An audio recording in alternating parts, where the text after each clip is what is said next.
Buenos días, profesor. Mi nombre es Juan Felipe Camacho y bueno, referente a los temas que vimos en el segundo corte en la unidad 4 y 5, primero que todo tenemos la muestra. La muestra es esa parte representativa de la población que es utilizada para medir o analizar las variables ya establecidas en la investigación. En este tema se manejan varios conceptos. El primero es la población. La población es ese grupo principal del cual se extrae la muestra y al cual se van a analizar las variables ya establecidas anteriormente. El segundo concepto es el muestreo, el cual es el proceso por el cual nosotros extraemos uno o más grupos o muestras de la población. También tenemos el estadístico, que son las medidas o datos que se obtienen de la muestra, perdón, de la muestra. Y el parámetro, que son igual los datos que se obtienen, pero de la población. Otro concepto muy importante es el error, que básicamente es una medida que estima cuántos elementos se repiten en la población. Se podría decir que así podemos medir la fiabilidad del estadístico. El error estándar está relacionado con valores calculados, no originales. Dice que la desviación estándar de las medidas de todas las muestras posibles de un mismo tamaño se denomina el error estándar de la media, y la desviación estándar de las proporciones de todas las muestras posibles del mismo tamaño se denomina el error estándar de la población. Ahora, el error de muestreo es la diferencia que existe entre el resultado de una muestra y el que debería existir del resultado de una población. Existen diversos modos de métodos de seleccionar las muestras, pero principalmente se clasifican en dos.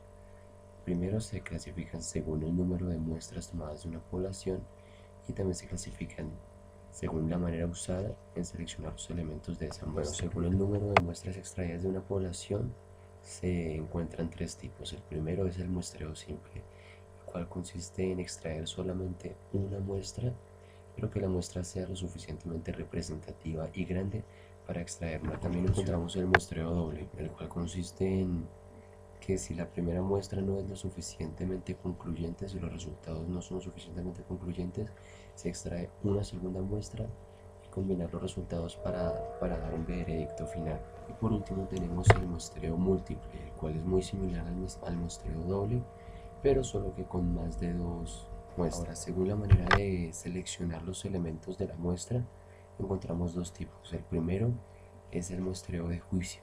El muestreo de juicio básicamente se basa en la decisión subjetiva de un experto en el tema.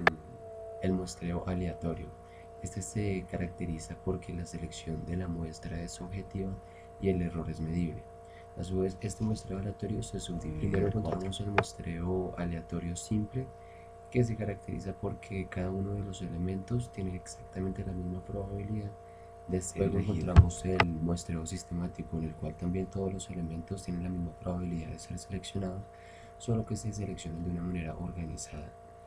Si básicamente se tiene que dividir la cantidad de elementos, se divide la cantidad de elementos en la población por la cantidad de elementos que se desean tener en la muestra, y el cociente de esta división nos va a indicar si se elige cada décimo, cada onceavo, cada doceavo, o según el cociente que se haya elegido, que se haya dado. Luego encontramos el muestreo estratificado, en el cual la población se subdivide en ciertos estratos, y de cada uno de esos estratos o grupos o subgrupos se selecciona uno de los elementos de cada uno de ellos. Por último encontramos el muestreo de conglomerados, en el cual la población se subdivide en grupos convenientes según el tipo de muestreo, y luego se escoge una porción de los grupos al azar. Bueno, y ahora en la unidad 5 comenzamos a hablar de la decisión y el plan de investigación.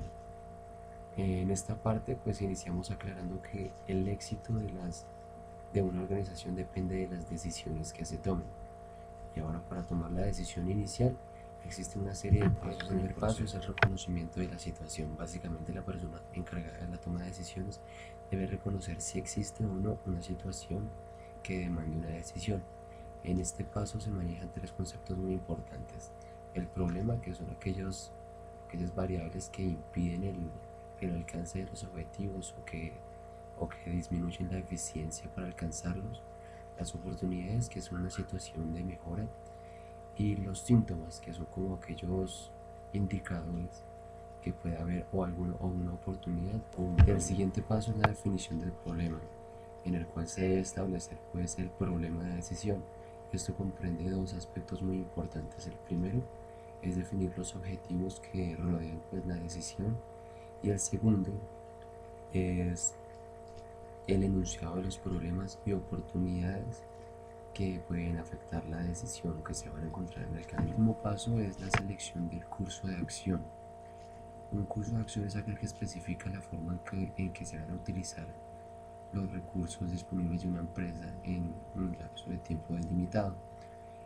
Entonces el verdadero reto de este paso es seleccionar el mejor curso de acción que, que provea a la empresa de mayores beneficios y competitividad. Todo proceso de decisión debe tener una evaluación, y en este proceso, a esta evaluación, se le denomina investigación concluyente.